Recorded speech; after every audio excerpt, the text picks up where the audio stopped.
क्या आपने कभी सोचा है कि आप जो सोचते हैं वही आपकी जिंदगी बनती है? कभी खुशी, कभी डर, कभी आत्मविश्वास, कभी गलत निर्णय, ये सब कहाँ से आते हैं? सिर्फ एक जगह से, आपके मन से। स्वामी मुक्तानंद जी कहते हैं, मन को समझना जीवन को समझने की कुंजी है। हमारा मन एक अनदेखी शक्ति है। ये हमें बना भी सकता है और मिटा भी सकता है। मन ही वो ताकत है जिससे कोई साधारण व्यक्ति महान बन जाता है और कोई समझदार व्यक्ति विनाश की ओर चला जाता है। भगवत गीता में कहा गया है, उद्रेदात्मनात्मानम नात्मानम वसादयेत, अर्थात मन ही आपका मित्र है और मन ही आपका शत्रु। अगर आप अपने मन को जीत लेते हैं तो कोई भी लक्ष्य बड़ा नहीं है, लेकिन अगर मन ने आपको जीत लिया तो कोई भी सफलता टिकाऊ नहीं है। यही कारण है कि माइंड मैनेजमेंट सिर्फ एक तकनीक नहीं, बल्कि एक जीवन जीने की कला है। अब आगे के भागों में हम जानेंगे कैसे मन काम करता है और हम इसे कैसे नियंत्रित कर सकते हैं। हम सभी के अंदर एक संघर्ष चलता रहता है। मन कुछ चाहता है, बुद्धि कुछ और कहती है और आत्मा एकदम शांत रहती है। तो आखिर कौन सही है और किसकी सुने? स्वामी मुक्तानंद जी बताते हैं कि हमारी आंतरिक प्रणाली 3 मुख्य हिस्सों से बनी है। एक, मन, माइंड। ये इच्छाओं, भावनाओं और कल्पनाओं से चलता है। यह तात्कालिक सुख चाहता है, तुरंत संतुष्टि चाहता है। 2, बुद्धि, इंटेलेक्ट। ये तर्क, विवेक और निर्णय लेने वाली शक्ति है। यह सोचती है कि क्या सही है और क्या गलत। 3, आत्मा, सोल। ये हमारी असली पहचान है, जो शुद्ध, शांत और दिव्य है। आत्मा साक्षी बनकर सब देखती है, लेकिन हस्तक्षेप नहीं करती। जब बुद्धि आत्मा से जुड़ती है, तभी मन सही दिशा में चलता है। यदि मन और बुद्धि में संघर्ष हो, तो जो जीता वही हमारी जिंदगी की दिशा तय करता है। उदाहरण, मन कहे मोबाइल देखो, बुद्धि कहे पढ़ाई करो। आप किसकी सुनते हैं? यही तय करेगा आप आगे बढ़ेंगे या नहीं। तो असली खेल है बुद्धि को मजबूत करना, ताकि वह मन को दिशा दे सके और आत्मा से जुड़ सके। क्या आपने कभी खुद से पूछा है, ये विचार आते कहां से हैं? कभी गुस्सा, कभी डर, कभी प्रेरणा। ये सब मन में अचानक क्यों आते हैं? विचार हमारे भीतर के वातावरण से पैदा होते हैं। हम जो देखते हैं, सुनते हैं, सोचते हैं और महसूस करते हैं, वही सब हमारे विचारों का बीज बन जाता है। हर विचार एक बीज है जो कर्म का फल बनकर सामने आता है। स्वामी जी कहते हैं, आप जो सोचते हैं वही आप बनते हैं। आपका एक विचार प्रेरणा दे सकता है या तोड़ सकता है, आगे बढ़ा सकता है या गिरा सकता है। उदाहरण, अगर आप हर दिन सोचें मुझे कुछ बड़ा करना है, तो ये विचार धीरे धीरे आपकी आदत और फिर आपका भाग्य बन जाता है। लेकिन अगर सोचें मुझसे नहीं होगा, तो वही विचार आपको रोक देता है। चाहे आपके पास कितनी भी प्रतिभा हो, तो हमें यह तय करना है कि हम कौन से विचारों को जगह दे रहे हैं। आप जो हर दिन करते हैं वही आप बनते हैं। लेकिन क्या आप जानते हैं कि आपके रोजमर्रा के छोटे छोटे काम आपके भाग्य का निर्माण कर रहे हैं? हर आदत की शुरुआत होती है एक विचार से। स्वामी जी एक सुंदर चक्र बताते हैं, विचार, भावना, कर्म, आदत, चरित्र, भाग्य। एक बार कोई काम बार बार किया जाए तो वह अवचेतन मन का हिस्सा बन जाता है और वही बनती है आदत। उदाहरण, अगर हर दिन सुबह जल्दी उठें तो धीरे धीरे यह आदत बन जाएगी। अगर हर बार गुस्सा आता है और चिल्ला पड़ते हैं तो गुस्सा आपकी आदत बन जाती है। अच्छी आदतें, शांति, आत्मबल, सफलता, बुरी आदतें, पछतावा, पछाड़, पतन। लेकिन अच्छी बात यह है कि हर आदत बदली जा सकती है। Mind is plastic, it can be reshaped any time with will power and awareness. तो आज से तय कीजिए, अपनी आदतों को बदलिए ताकि आपकी जिंदगी बदल सके। कभी आपने खुद को यह कहते सुना है, मुझे बहुत गुस्सा आ रहा है या दिल टूट गया है? ये सब हमारी भावनाओं का असर है और इसकी जड़ है हमारा मन। मन और भावनाएं एक दूसरे से गहराई से जुड़ी होती हैं। जब मन किसी सोच या स्मृति से जुड़ता है तो उसमें एक भावना उत्पन्न होती है, जैसे खुशी, डर, दुहक, उत्साह। मन विचार करता है और भावना उसे शक्ति देती है। उदाहरण, अगर मन किसी अपमान की बात याद करे तो क्रोध पैदा होता है। अगर किसी प्रेरक घटना की याद आए तो जोश आता है। समस्या तब होती है जब भावनाएं हमें नियंत्रित करने लगती हैं और हम सोचने समझने की क्षमता खो बैठते हैं। स्वामी जी बताते हैं, जो अपनी भावनाओं का स्वामी बन जाता है वो जीवन का स्वामी बन जाता है। भावनाओं को दबाना हल नहीं है, उन्हें समझना, स्वीकार करना और सही दिशा में बदलना ही असली समाधान है। याद रखें, भावनाएं दुश्मन नहीं है, पर बिना समझे उन्हें जीना खुद से दुश्मनी है। कभी आपने देखा है कि जैसे ही कोई स्वादिष्ट खाना दिखता है, मन ललचा उठता है? या जब मोबाइल नोटिफिकेशन बजती है तो बिना सोचे ही आप उसे चेक करते हैं? ये होता है मन और इंद्रियों का गहरा संबंध। हमारी 5 इंद्रियां, आंख, कान, नाक, जीभ और त्वचा, बाहरी दुनिया से जानकारी लाती है और मन उन जानकारियों पर प्रतिक्रिया करता है। इंद्रियां द्वार हैं और मन उन द्वारों का दरबान। अगर इंद्रियां कुछ आकर्षक देखती हैं तो मन उस ओर खींचता है और फिर शुरू होता है लालच, इच्छा और बेचैनी। उदाहरण, टीवी पर विज्ञापन देखा, मन ने लालच पैदा किया, पैसे खर्च कर दिए, गुस्से भरे शब्द सुने, मन भड़का, बहस हो गई। अब सोचिए, अगर मन प्रशिक्षित हो तो क्या होगा?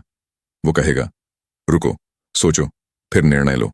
स्वामी जी कहते हैं, मन को इंद्रियों का गुलाम नहीं, उनका स्वामी बनाना है। अगर मन मजबूत है तो इंद्रियां आपकी सेवक बनती हैं, वरना इंद्रियां मन को घसीट कर अपनी ओर ले जाती हैं और हम खुद पर से नियंत्रण खो बैठते हैं। तो अगली बार जब कोई चीज आकर्षित करे तो खुद से पूछिए, क्या मैं इंद्रियों के कहने पर चल रहा हूं या बुद्धि के? आपका सोचने का तरीका ही आपकी दुनिया बनाता है। अगर सोच सकारात्मक है तो मुश्किलें भी रास्ता बन जाती हैं, और अगर सोच नकारात्मक है तो आसान चीजें भी भारी लगती हैं। स्वामी मुक्तानंद जी कहते हैं, positive thinking is not ignoring problems, it's choosing to respond with strength. सकारात्मक सोच का मतलब है हर स्थिति में उम्मीद देखना, खुद पर और भगवान पर विश्वास रखना, अपने शब्दों और विचारों को चुनना। उदाहरण, मुझसे नहीं होगा की जगह सोचिए, मैं सीख सकता हूं। मेरे पास कुछ नहीं है की जगह सोचिए, जो है उससे आगे बढ़ सकता हूं। सकारात्मक सोच का प्रभाव, मन शांत रहता है, आत्मविश्वास बढ़ता है, निर्णय बेहतर होते हैं, रिश्ते मधुर बनते हैं। लेकिन ये सोच अपने आप नहीं आती, इसके लिए चाहिए दैनिक अभ्यास, ध्यान और अच्छे संग। विचार बीज हैं, जो बोओगे वही उगेगा। हर सुबह उठकर खुद से कहिए, आज मैं सोचूंगा, बोलूंगा और करूंगा सिर्फ सकारात्मक। आपने सुना होगा, ध्यान करो, मन शांत होगा। पर असल में ध्यान क्या है और यह कैसे मन को नियंत्रित करता है? ध्यान का अर्थ है मन को एक बिंदु पर स्थिर करना, जहां न अतीत हो न भविष्य, सिर्फ वर्तमान में पूरी सजगता। स्वामी मुक्तानंद जी कहते हैं, जहां ध्यान है वहीं शक्ति है। ध्यान और साधना से मन की भटकती ऊर्जा एक जगह केंद्रित होती है, नकारात्मक विचार धीरे धीरे कम होते हैं, आत्मा से जुड़ाव बढ़ता है, मन में सहज शांति उत्पन्न होती है। ध्यान करने के तरीके: 1. एक शांत जगह चुनिए। 2. आंखें बंद कीजिए। 3. श्वास पर ध्यान दीजिए या मंत्र जाप कीजिए। 4. मन भटके तो जेंटली वापस लाइए। ध्यान कोई तकनीक नहीं, यह आत्मा से जुड़ने की यात्रा है। शुरुआत में मन बहुत भागेगा, यह सामान्य है, लेकिन नियमित अभ्यास से मन धीरे धीरे आपकी बात सुनने लगेगा। अगर आप मन के मालिक बनना चाहते हैं तो हर दिन ध्यान को अपनी रोजमर्रा की आदत बना लीजिए। जैसे हर दिन हम शरीर की सफाई करते हैं, वैसे ही क्या आपने कभी सोचा मन की सफाई कब और कैसे करें? हमारे मन में दिन भर में हजारों विचार आते हैं। इनमें से कई होते हैं डर, चिंता, गुस्सा, ईर्ष्या और हीन भावना से भरे। ये विचार मन में गंदगी की तरह जम जाते हैं और धीरे धीरे हमारे स्वभाव, रिश्ते और सफलता को जहर देने लगते हैं। स्वामी जी कहते हैं, मन की सफाई आत्मा की रोशनी को बाहर लाती है। नेगेटिविटी हटाने के 3 उपाय: 1. सत्संग और सकारात्मक संगति। जैसे गंदा पानी साफ पानी से ही साफ होता है, वैसे ही अच्छे विचारों से मन भी शुद्ध होता है। 2. जप और ध्यान, मंत्र जाप या नाम स्मरण से मन के अंदर की अशुद्धियां निकलती हैं। 3. क्षमाशीलता और सेवा, जो हमें चोट देते हैं उन्हें माफ कर देना, ये खुद की आत्मा को हल्का करना है। दूसरों से ज्यादा खुद को क्षमा करना सीखिए। मन साफ होगा तो सोच स्पष्ट होगी, और जब सोच साफ हो तो जीवन में अंधेरा टिक नहीं सकता। क्या आपका मन कभी आपको गलत दिशा में खींच ले जाता है, जैसे कि बस आज आलस कर लेते हैं या कल से शुरू करेंगे? अगर हां, तो आपको चाहिए मन का प्रशिक्षण। मन एक बिना लगाम वाला घोड़ा है। अगर उसे खुला छोड़ दिया जाए तो ये आपको लक्ष्य से भटका देगा। स्वामी मुक्तानंद जी कहते हैं, मन को तब तक प्रशिक्षित करो जब तक वह तुम्हारी आज्ञा का पालन न करने लगे। मन को प्रशिक्षित करने के 3 प्रभावी तरीके। 1. नियमित दिनचर्या, रूटीन। समय पर उठना, पढ़ना, ध्यान करना।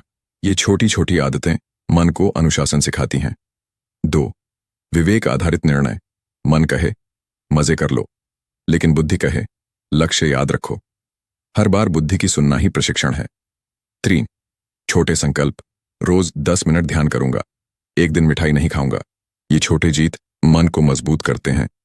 हर बार जब आप मन पर विजय पाते हैं, आप आत्मबल से भर जाते हैं। मन को समझाइए नहीं, मन को सिखाइए, क्योंकि अंत में अनुशासित मन ही सफल जीवन की नींव है। कभी कभी हमें किसी की बात सुनकर बहुत जोश आता है, पर कुछ दिन बाद वही जोश गायब हो जाता है। क्यों? क्योंकि वह बाहरी प्रेरणा थी, आंतरिक नहीं। स्वामी मुक्तानंद जी कहते हैं, बाहरी प्रेरणा थोड़ी देर के लिए जलती है, लेकिन आत्म प्रेरणा जीवन भर रोशनी देती है। प्रेरणा के 2 प्रकार होते हैं। 1.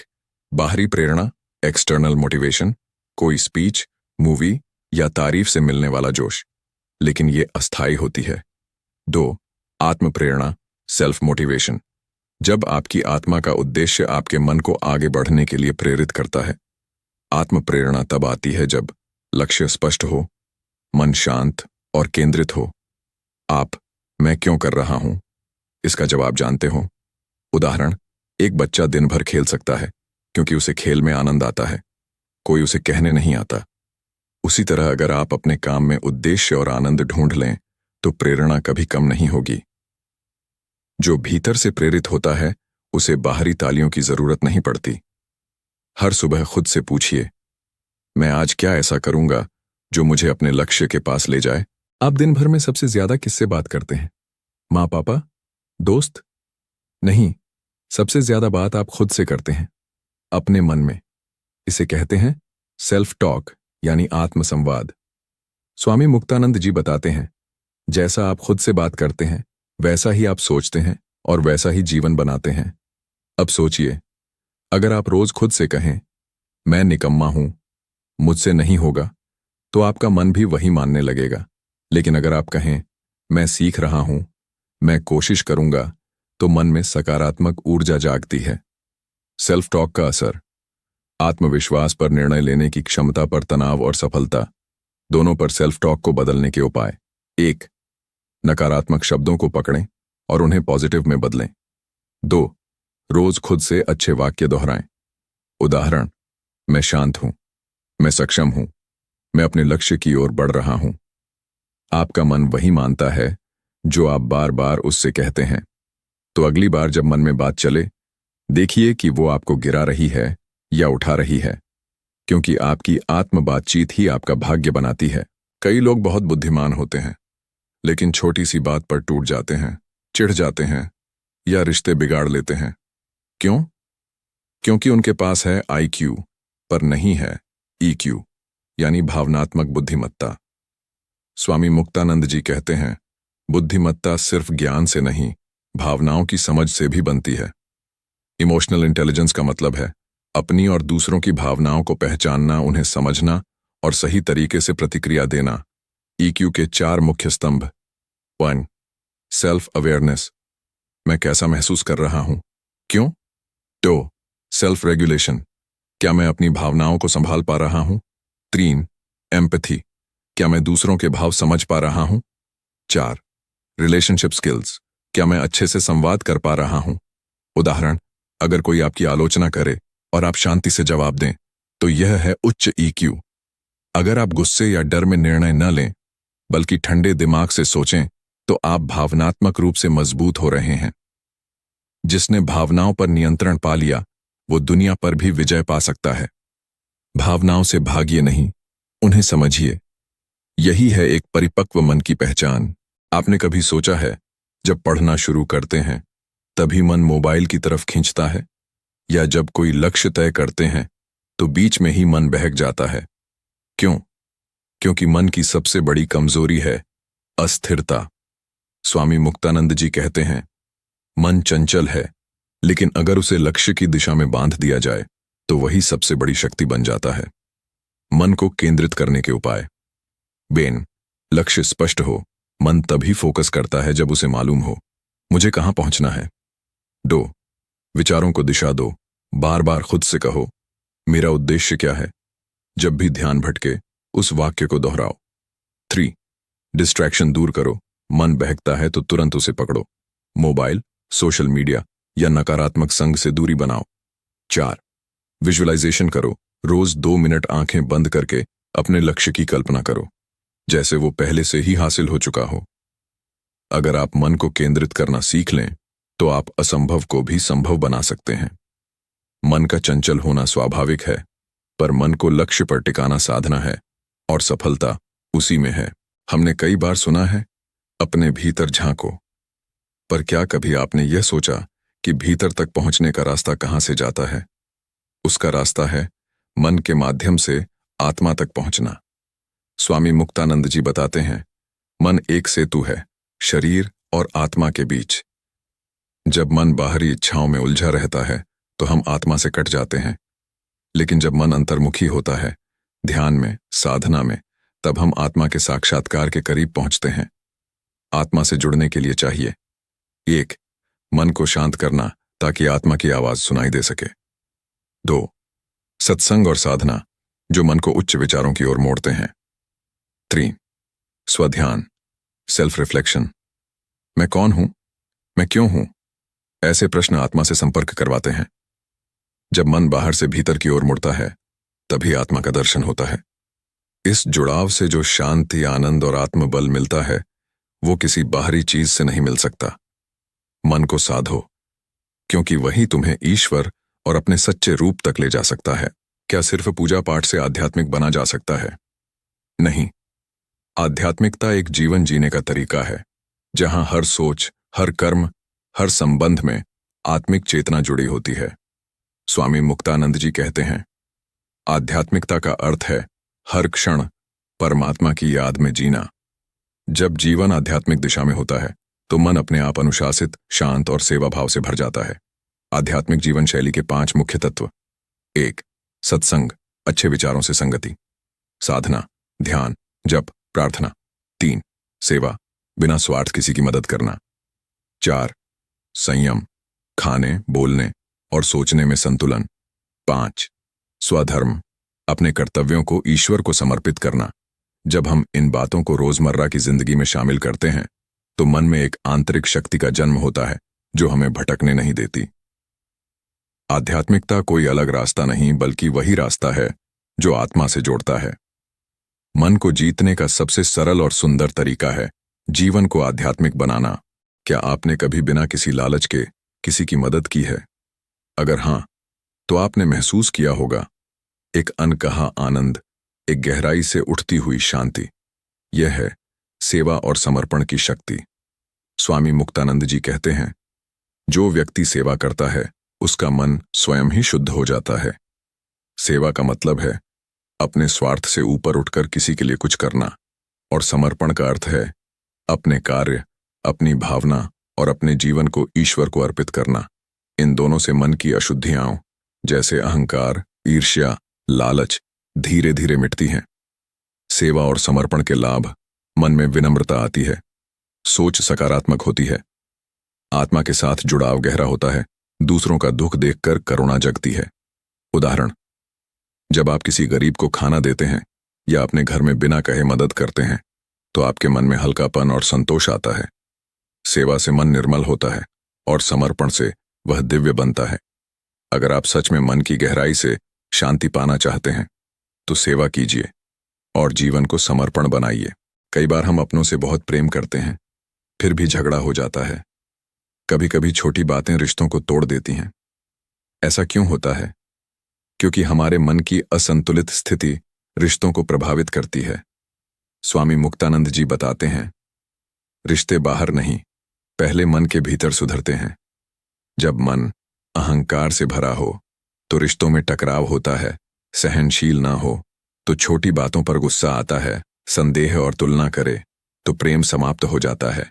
इसलिए रिश्तों को ठीक करने से पहले मन को ठीक करना जरूरी है। मन और रिश्तों में संतुलन के उपाय। 1. संवेदनशीलता, एम्पैथी, सामने वाले की स्थिति को समझने की कोशिश करें। 2. शांति और मौन का अभ्यास, झगड़े के समय प्रतिक्रिया देने की बजाय कुछ देर चुप रहें।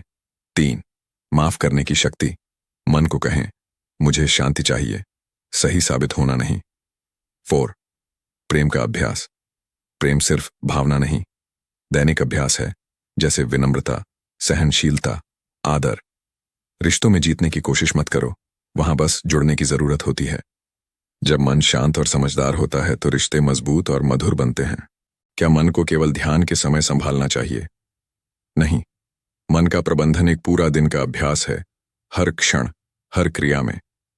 स्वामी मुक्तानंद जी कहते हैं, मन को संभालना कोई एक बार की बात नहीं, यह एक जीवन शैली है।